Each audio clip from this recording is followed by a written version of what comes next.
Phone करेगा वो अभी निकाल रहा था पैसा, एक एटीएम से निकला, एक एटीएम से निकला और निकला ही नहीं। हम थोड़ा सा बनारस निकल गए तो समर सिंह भैया में थोड़ा सा लड़ाई झगड़ा हो गया है। तो उसी ठीक है ठीक है ठीक है ठीक है ठीक है बोल ठीक।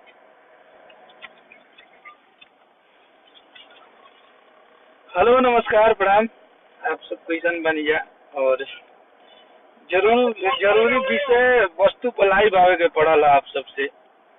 अभी अभी एगो बहुत दुखद घटना और हमनी संगे ये आप सबसे बतावे में, और आप सब हमनी के भगवान है, जे भी पब्लिक बा हमनी के प्यार करेला। अभी खेसारी भैया के शूटिंग चलत रहा फिल्म के बनारस में, और भोजपुरी के बहुत बढ़िया एगो का तो सुपरस्टार समर सिंह जी बानी। अभी 150 लड़का लेके वहाँ के और खेसारी भैया के मारे खातिर वहाँ के शूटिंग पे पहुंचल रही है। आप सबके हाथ में निर्णय बा कि मान लीजिए वो इंसान के साथ कितना, और यहाँ पे जातिवाद की लड़ाई खेली जा रही है।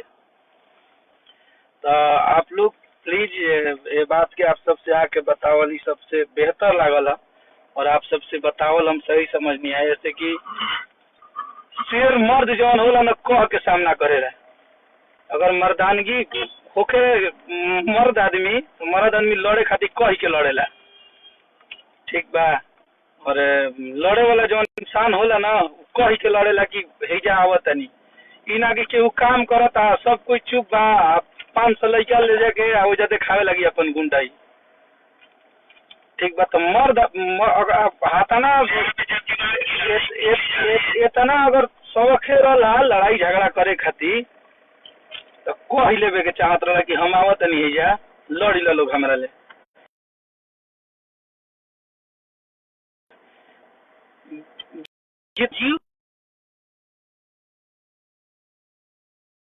समर सिंह जी पहुंचल रही खेसारी भैया के कादू 150 लड़का गुंडा लेके मारे खातिर, कादू वहाँ के मारे खेसारी लाल यादव के जान से मार देव यहाँ के।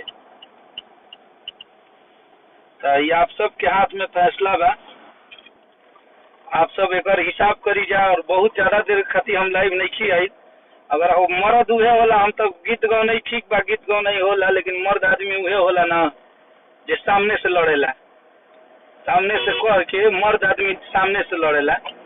तो केहू कायर नहीं ना, केहू चूड़ी नहीं के पहन ले, केहू काम करता, तब इतना भी ना करे के चाहिए ना कि हद पार हो जाए। बर्दाश्त करत करत करत करत आदमी बहुत बर्दाश्त कर रहा बानी, केहू कुछ बोल देता, केहू कुछ बोल देता। अब आप सबके एक फैसला करे के बा, और हमरा उम्मीद बा कि जितना भी खेसारी भैया के चाहे वाला बाने, प्यार करे वाला बाने, एक जवाब रुआ सबके देवे के बा, और उनका के कमजोर नहीं के होके देवे के ऐसे कि आप सब देख रहा बनी जा कि का चल रहा बा।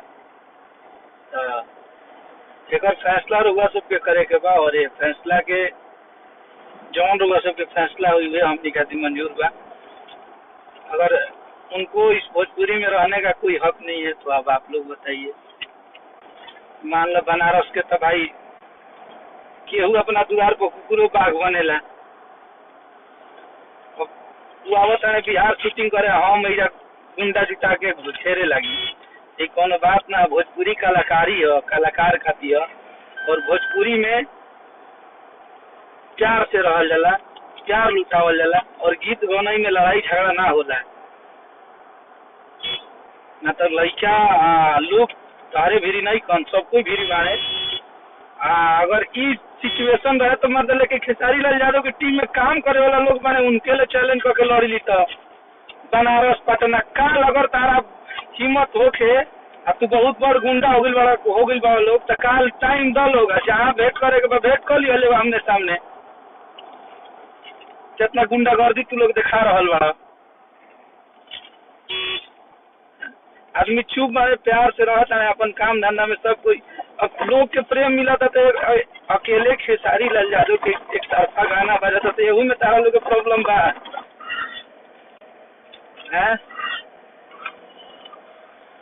अब कल लोग पहले लड़ाई झगड़ा अगर मन करी, अगर इहे लगल बा तो भेंट कर ली, जहाँ मर्जी करी वही जा। हताना गुंडा लेके हमनी के आवे के जरूरत ना होई।